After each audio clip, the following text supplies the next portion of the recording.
आज की कहानी है एक ऐसे कैदी की जो हर बार जेल से भाग निकलता है, फिर चाहे कितनी भी सिक्योरिटी क्यों ना हो। ये कहानी है जापान के सबसे खूंखार कैदी सुजुकी की, जो इस समय जापान की सबसे हाई सिक्योरिटी जेल में अपनी सजा काट रहा है। चेकिंग ड्यूटी पर घूम रहे गार्ड्स के जाने के बाद सुजुकी अचानक मुस्कुराया और अपना एक दांत बाहर निकाल लिया। कुछ देर बाद गार्ड्स फिर से चेकिंग करने आए, लेकिन इस बार सुजुकी फरार हो चुका था। उन्हें वहाँ किसी के मौजूद होने का शक हुआ, लेकिन सुजुकी भी कोई कच्चा खिलाड़ी नहीं था। वो बिना आवाज किए रोशनी से बचता हुआ इधर से उधर छुपता रहा। जब गार्ड्स ने आइसोलेशन सेल की दोबारा चेकिंग की तो वो समझ गए कि सुजुकी भाग चुका है। उन्होंने तुरंत बाकी के गार्ड्स को बुलाया और देखते ही देखते वहाँ भीड़ इकट्ठा हो गई। जब सुजुकी छत से भाग रहा था तो जोर जोर से जेल के सायरन बजने लगे। अचानक जोरदार बारिश शुरू हो गई और हमें पीछे की कहानी दिखाई जाती है।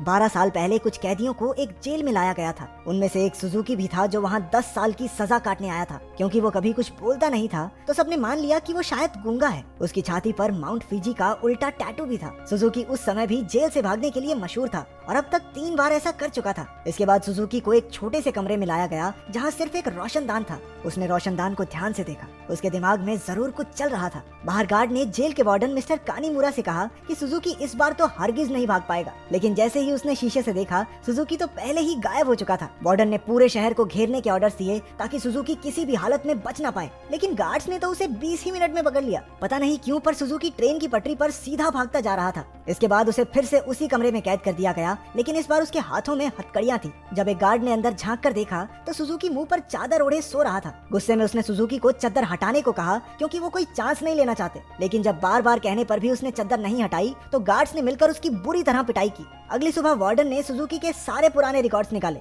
ध्यान से पढ़ने पर उसे पता चला कि जब भी सुजुकी जेल से भागता है तो हर बार वो ट्रेन की पटरी पर ही पकड़ा जाता है। रात को वार्डन गार्ड्स के साथ चेकिंग पर निकला। वो सुजुकी के सेल में पहुंचकर हैरान रह गए क्योंकि उसने किसी तरह अपनी हथकड़ियां खोल दी थी। गुस्से में गार्ड्स ने उसे मारते हुए पूछा, कैसे खोली हथकड़ियां? हाँ, कैसे खोली हथकड़ियां? लेकिन हमेशा की तरह सुजुकी चुप रहा। एक बार फिर से उसकी जमकर धुलाई हुई। एक दिन सुजुकी एक छोटी सी तार से खेल रहा था जिसे किसी तरह छुपाकर वो जेल के अंदर ले आया था। सवाल ये उठता है कि वो इस तार को अंदर लाया कैसे? मुंह में छुपा के? ना, गू में छुपा के। इसी तार की मदद से वो अपनी हथकड़ियां खोलता था। कुछ दिन बाद वार्डन एक हफ्ते की छुट्टी पर अपने घर चला गया। अब सुजुकी के पास भागने का बहुत अच्छा मौका था। उसने अपनी तार निकाली और ताला खोलने की कोशिश की। जल्द ही वहाँ एक गार्ड चेकिंग के लिए आ गया। उसने झांक कर देखा कि सुजुकी फिर से अपना मुंह ढककर सो रहा था, लेकिन इस बार गार्ड बिना कुछ कहे चला गया। लेकिन असलियत तो ये थी कि सुजुकी अंदर था ही नहीं। वो तो छिपकली बनकर छत से चिपका बैठा था। वो जेल से भागने के लिए सही मौके के इंतजार में था। गार्ड के जाने के बाद वो धीरे धीरे ऊपर तक पहुंच गया। उसने छत की एक खोखली जगह पर मुक्का मारा और वहाँ से भाग निकला। जब गार्ड्स को पता चला तो उन्होंने तुरंत सायरन बजा दिया। वार्डन को भी खबर पहुंचा दी गई और वो तुरंत जेल के लिए निकल गया। अगली सुबह पुलिस वाले सुजुकी को पकड़ने का प्लान बना रहे थे। तभी वार्डन भी वहाँ पहुँच गया। उसने कहा कि सारे प्लान छोड़कर सिर्फ एक टीम पास की ट्रेन की पटरियों पर भेज दो। ऑफिसर्स को भी लगा, अरे बूढ़ा हो गया वार्डन, दिमाग सठिया गया इसका, अरे वो पागल थोड़ी है, हर बार सेम जगह जाएगा। लेकिन जब वार्डन ने उन्हें विश्वास दिलाया कि उसे 100% भरोसा है कि सुजुकी वहीं मिलेगा, तो उन्होंने उसकी बात पर भरोसा करके टीम भेज दी। और उसकी बात सच भी निकली। सुजुकी को एक बार फिर से ट्रेन की पटरियों पर पकड़ लिया गया। जेल से निकलने में तो ये चाचा चौधरी बन जाता है, कंप्यूटर से तेज दिमाग। बाद में क्या हो जाता है इसे? क्योंकि वार्डन की सूझबूझ की वजह से सुजुकी पकड़ा गया तो उसके काम से खुश होकर उसे प्रमोट कर दिया गया। अब वो एक बड़ा ऑफिसर बन चुका था जो देश की सारी जेलों में जाकर कैदियों की हालत की चेकिंग करता था। उधर सुजुकी एक बार फिर से भाग निकला और फिर से पटरियों पर पकड़ा गया। हर साल उसे एक नई जेल में भेजा जाता जिसमें और ज्यादा टाइट सिक्योरिटी होती, लेकिन वो हर जगह से बचकर निकल जाता था। इसी वजह से मीडिया ने उसे स्टार भगौड़े का खिताब दिया और वो पूरे देश में मशहूर हो गया। 12 साल बाद उसे सेंट्रल जेल में लाया गया। यहाँ वो कड़ी सिक्योरिटी में था क्योंकि 10 गार्ड सिर्फ उसी पर निगरानी रखने के लिए खड़े थे। उसका कमरा भी पूरी तरह सीमेंट से बना था और दरवाजे पर कई ताले थे। ये वही आइसोलेशन सेल है जो हमने कहानी की शुरुआत में देखा था। गार्ड्स के जाने के बाद सुजुकी ने चारों ओर नजर दौड़ाई। वो एक बार फिर से भागने की तैयारी में था। एक गार्ड ने खाना लाकर उसके सेल में रखा, लेकिन उसके जाने से पहले ही सुजुकी ने उसे पकड़कर हथकड़ी लगा दी। गार्ड ने तुरंत सीटी बजा दी जिससे कई और गार्ड्स वहाँ आ पहुंचे। उन्होंने मार मार कर उसकी बुरी हालत कर दी। होश आने पर सुजुकी ने दरवाजे से गार्ड्स को जाते देखा। उसके चेहरे से खून टपक कर लोहे की सलाखों पर गिर रहा था। अगली सुबह गार्ड्स ने उसकी हथकड़ियों पर कुछ और पेंच कस दिए ताकि इस बार वो उन्हें खोल ना पाए। जाने से पहले वो एक बार फिर से उसके शरीर की थोड़ी मेंटेनेंस करके गए। इसी तरह सुजुकी के दिन बीत रहे थे। वो जानबूझकर गार्ड से पंगे लेता, वो उसे मारते और फिर वो अपना खून लोहे की सलाखों पर टपकाता। एक दिन गार्ड्स ने उसे इतना मारा कि उसका दांत टूटकर गिर गया, लेकिन सुजुकी ने उसे उठा लिया और उसे देखकर अजीब तरीके से मुस्कुराने लगा। ऐसा लग रहा था जैसे ये सब उसके प्लान का ही हिस्सा है। इसके बाद सुजुकी दीवार पर अपने दांत से कुछ बनाने लगा। कुछ हफ्तों बाद सुजुकी ने एक और गार्ड पर हमला कर दिया। इस बार उसे सबसे खतरनाक सजा दी गई। उन्होंने उसे एक लंबी जंजीर से बांधकर ऊपर लटका दिया। 1 साल बीत गया और सुजुकी अभी भी सजा काट रहा था। उसकी हालत बहुत बुरी हो चुकी थी। शरीर सड़ने लगा था और उसके घावों पर कीड़े पड़ चुके थे। आखिरकार उस शाम गार्ड्स ने आकर उसकी जंजीरें खोल दी। पूरे 1 साल बाद उसे चैन की सांस आई थी। उधर पुराना वार्डन मिस्टर कानेमुरा वहाँ की जांच करने पहुंचा। उसने आइसोलेशन सेल में जाकर देखा कि सुजुकी की हालत बहुत खराब थी, लेकिन वो उसे नजरअंदाज करके वहाँ से चला गया। इसके बाद वही रात आई जहाँ से कहानी की शुरुआत हुई थी। जब बाहर बिजली कड़कने लगी तो सुजुकी ने अपने प्लान को अंजाम दिया। उसने अपना दांत निकाला और हथकड़ियों के पेंच खोलने लगा। असल में सुजुकी दीवार पर दांत से कुछ बनाता नहीं था, बल्कि वो तो उसे घिस घिस कर तीखा कर रहा था ताकि उसके इस्तेमाल से पेंच खोल सके। हथकड़ियों से आजाद होकर उसने दरवाजे पर जाकर लोहे की सलाखों को धक्का देना शुरू किया। लगातार खून टपकने की वजह से सलाखों पर जंग लग चुका था। कुछ ही पलों में सलाखें टूट गई और सुजुकी जेल से फरार हो गया। इसके बाद सुजुकी के जन्म की कहानी बताई गई। उसके पैदा होते ही उसकी माँ की मौत हो गई थी और उसका बाप जेल में सड़ रहा था।